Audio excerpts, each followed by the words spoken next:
So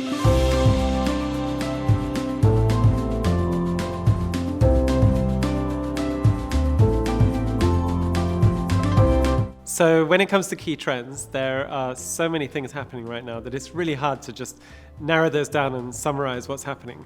What's really interesting is a lot of the trends that have been emerging over the last 10 years seem to be going through a second or even third wave of development and innovation. So something like social is of course not new, but right now we see something really interesting happening where the Gen Z market or audience is just really, really active on platforms, especially like TikTok, where you can see that the behavioral characteristics of Gen Z users is really now influencing social media on all the other platforms. So Instagram, as just an example of that, is really now influenced heavily by what you see on TikTok. And likewise, that as an audience has become more and more significant as they also represent a sizable amount of consumers. On the other hand, something like mobile is also a really interesting space. Again, not new, but right now we see this huge opportunity being unleashed from mobile. So some of the speakers that we heard here today were talking about how they've developed AR solutions, which are really, really immersive and take people far out of the city center into places they would never discover or visit.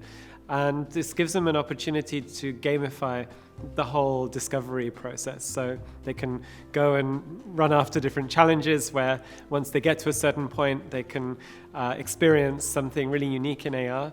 And it kind of opens up this fantasy world of opportunities and ideas. I think some of the other trends which are maybe a little bit more sobering, but they're things we have to consider, is of course the financial budget squeeze that many people are facing because of the cost of living crisis. So as a business, you have to be able to understand what's happening there and think about ways that we need to make small adaptations and tweaks to what we do. So perhaps, for example, being more aware of the fact that free entry or lowering the barrier to being able to be part of an experience or visit a place is something that's really, really key.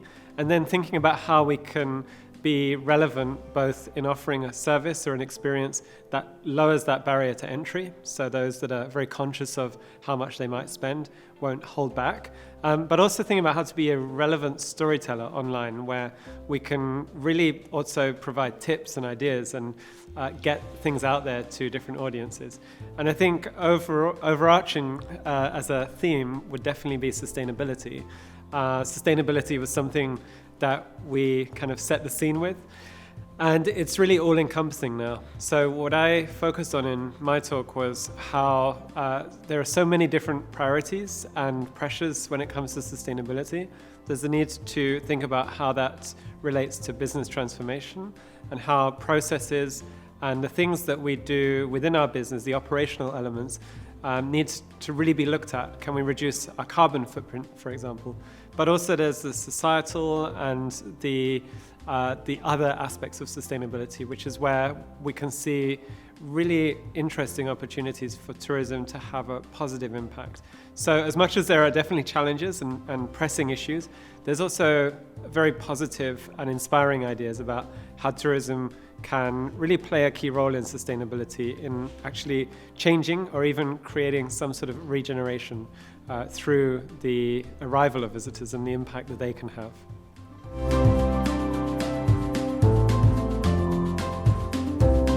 So innovation, I think one of the things we learned with innovation is that it means very different things to different people.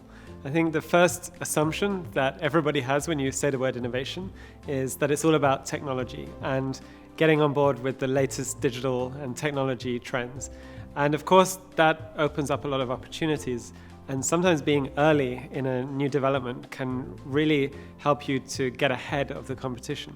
But one of the most important things with being innovative is to understand the problem you're trying to solve. So if you have a clear understanding of what it is that you actually are struggling to overcome, the barriers that you face, it might be perception, it might be real issues such as connectivity, it might be a change in how your audience or your customer is behaving, development over time. So we only need to look back at the pandemic to see how disruptive that was and how that forced and required us to think and to innovate, to find new ways to connect and engage and be relevant for customers.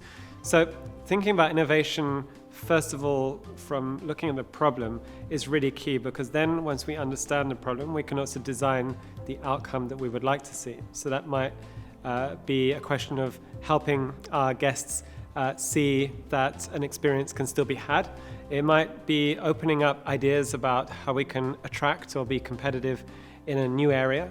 And then from that outcome, from overcoming that challenge, we can then think really creatively. And so we talk a lot about ideation, and it's really about the process of generating hundreds and hundreds of ideas collectively with lots of people, and then trying to narrow down to those ideas which might have some viability.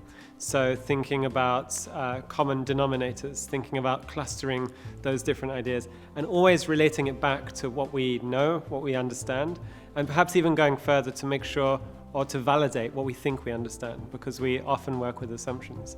So overall, innovation is not really about the technology, but it's about the process of finding that opportunity to build creativity into how we think, and also to push the boundaries of our thinking, where on the fringes of that, we will definitely find really interesting and unique ideas and solutions.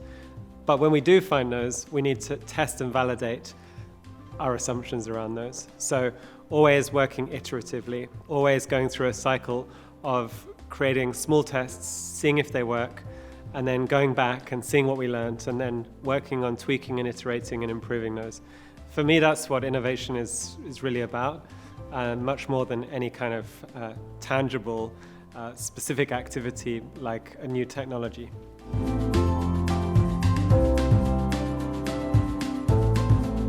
I think Northern Ireland is really, truly unique. It's in a unique position, it's in a unique moment in history, and it has a unique product offering, which is really, really rich and exciting, both in culture, heritage, and diversity, but also in the wealth of what the destination has to offer.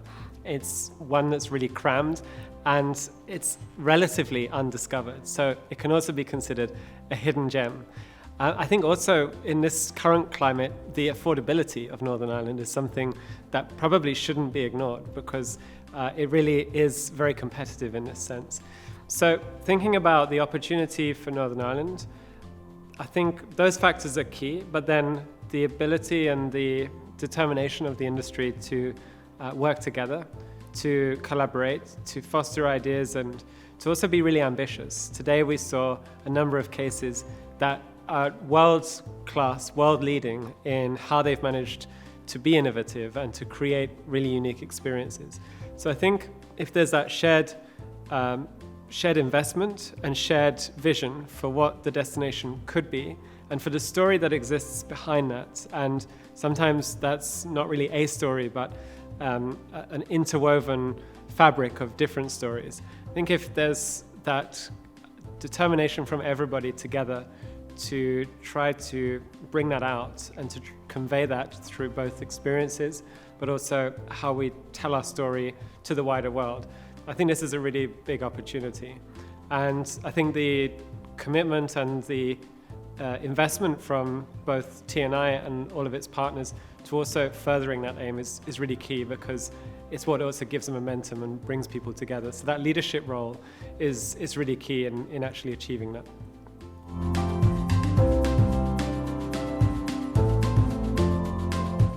So in terms of business connectivity and efficiency, don't try to do everything. So create controlled spaces to see what other platforms and tools can do.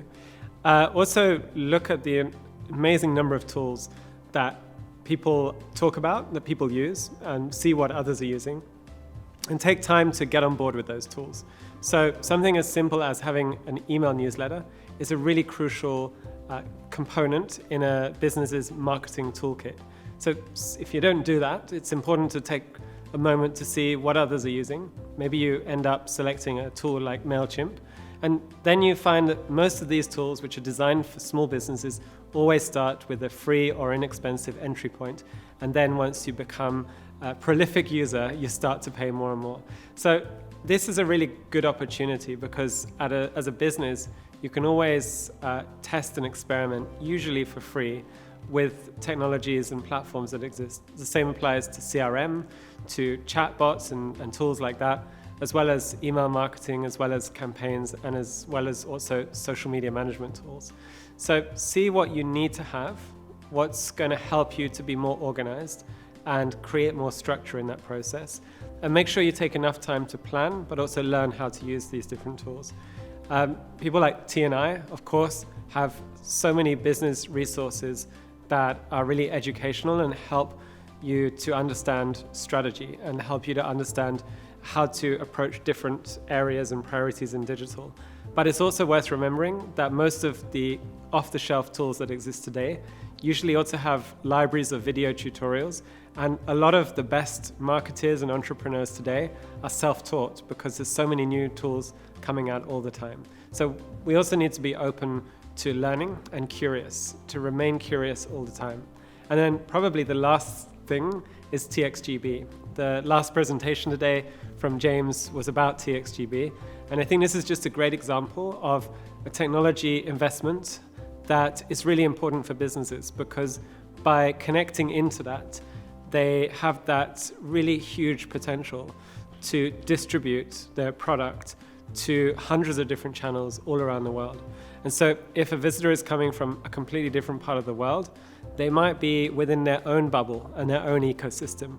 And it's important that that product or that experience is findable there as much as it is on your website or wherever else it is. So don't ignore these free or inexpensive opportunities which are right in front of you.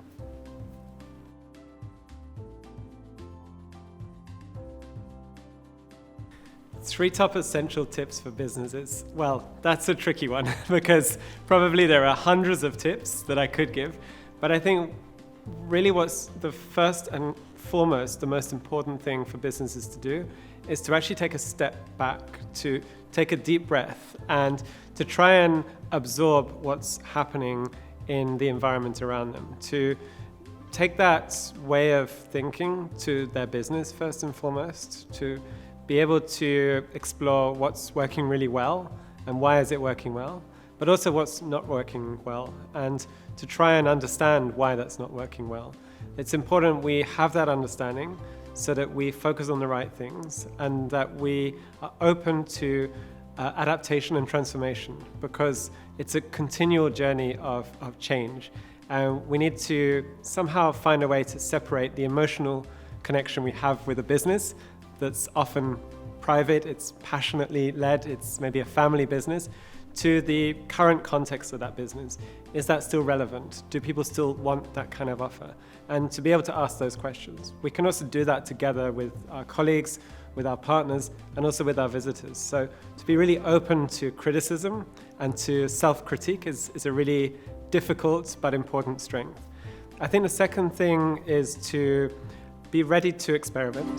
So when we look at the digital landscape today, there's a lot happening. And maybe we aren't going to necessarily have the success in testing out one platform or another. But if we aren't open to doing that, we'll never really know what is involved in working with a specific technology or a specific platform or a specific tool. So this can be quite challenging because, as we've heard today, businesses are really time constrained.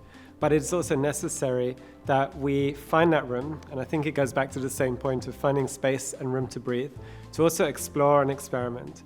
And that's where collaboration and working as a community can be really valuable, because different businesses could set each other challenges. For example, to create 2 or 3 TikTok videos and work together on that and see what kind of impact that has. Or to try and coordinate and plan a campaign or an always-on strategy, so that you aren't just kind of firefighting, but you're actually planning how you engage and how you create relevant stories.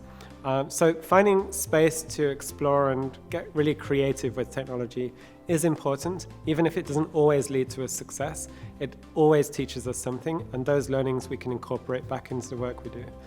And then I think the last thing is to always be relentlessly user-driven. And when we talk about users, We have to think about users not just as online users, but users in every single sense of what we do. One of our customers is a user. Another type of customer is a different kind of user. Somebody who works in our kitchen is also a user. And somebody who looks at our business online but doesn't book or doesn't go any further is another type of user. Every individual, every human that interacts at every single stage throughout the life cycle of the business has a relevant voice, and it's important to consider both their needs, the empathy that we need to apply when we understand the context that they're in, and also try to work to design an experience which is built around satisfying or supporting their needs. And this is definitely not only about the customer. In a time when it's quite challenging sometimes to recruit the right staff, we also have to apply that same mindset to making sure that the experience of working in tourism is one that's fulfilling and exciting. And that requires that we take time to understand what the motivations are and to try and really make sure that we optimize every single touch point that everybody has with the business. So sometimes it's not always radical thinking, but it's making that time and effort to understand better and to apply a huge amount of empathy in everything we do.